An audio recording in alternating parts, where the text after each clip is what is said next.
He was called the architect of recovery. President Alassane Ouattara, a figure synonymous with Ivory Coast's post-conflict resurgence, is missing.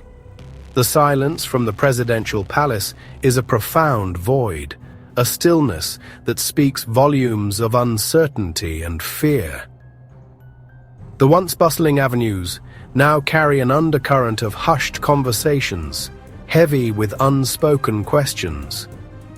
Since his last public appearance on May 22, 2025, the president has vanished from sight. No reassuring statements, no images of him working, no leaks to quell speculation. The Ivorian people, sensitive to instability, see their leader's unexplained absence as a disquieting omen. The weight of his disappearance presses down on the citizens of Ivory Coast and the wider West African region. The architect is gone, leaving a nation holding its breath, waiting for a sign in the suffocating silence. Alassane Dramane Ouattara, born in Dimbokro in 1942, was a name that resonated with academic brilliance. An economist by training, armed with a PhD from American academia, he moved through the corridors of the International Monetary Fund, rising to Deputy Managing Director. His role as governor of the Central Bank of West African states solidified his reputation as a financial heavyweight. Transitioning into national politics, he became Prime Minister of Ivory Coast in 1990. His ascent in 2010 was born from a disputed election, plunging the nation into civil conflict. Ouattara's eventual inauguration was shadowed by division and bloodshed. His re-elections in 2015 and controversial for a third term in 2020 deepened societal fault lines. Supporters saw him as a steady hand. Detractors viewed him as increasingly authoritarian. His journey was a complex narrative of ambition, intellect, and the perilous pursuit of leadership. Check one, check two, check. Under President Ouattara's stewardship, Ivory Coast was lauded as an economic miracle. Gleaming highways and modernized ports symbolized progress. The lifeblood of this resurgence was cocoa, with Ivory Coast solidifying its position as the world's largest producer. Policies attracted foreign investment and partnerships with Western nations flourished. Yet, beneath the polished surface, a different reality persisted. Many Ivorians, particularly in rural areas, grappled with poverty. The benefits of growth were not evenly distributed, creating a stark contrast to official optimism. The economy's reliance on commodities like cocoa left it vulnerable to global market fluctuations and climate change. Subtle cracks in the prosperity narrative hinted at a fragile foundation.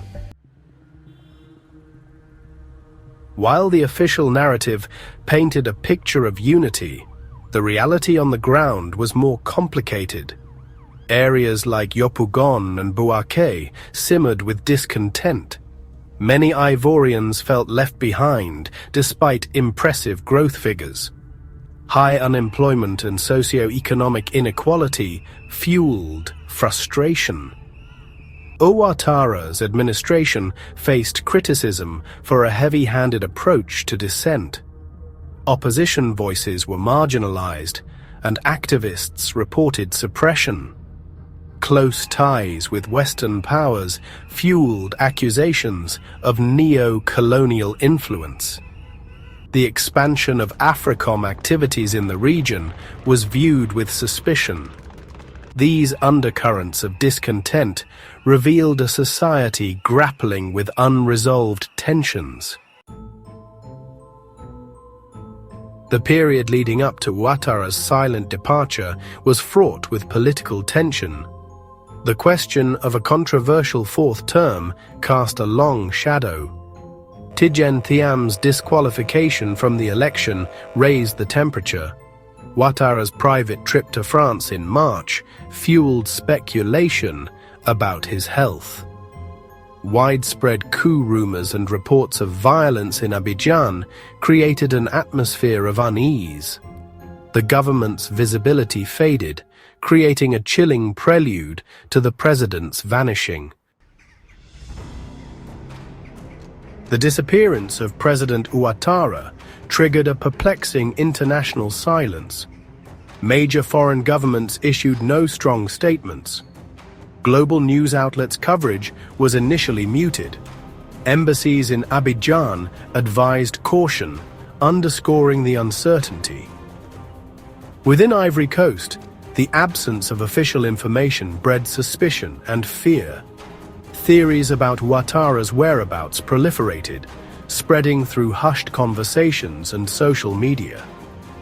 The government's failure to provide clarification eroded public trust. This information blackout fueled unease, leaving citizens adrift in uncertainty.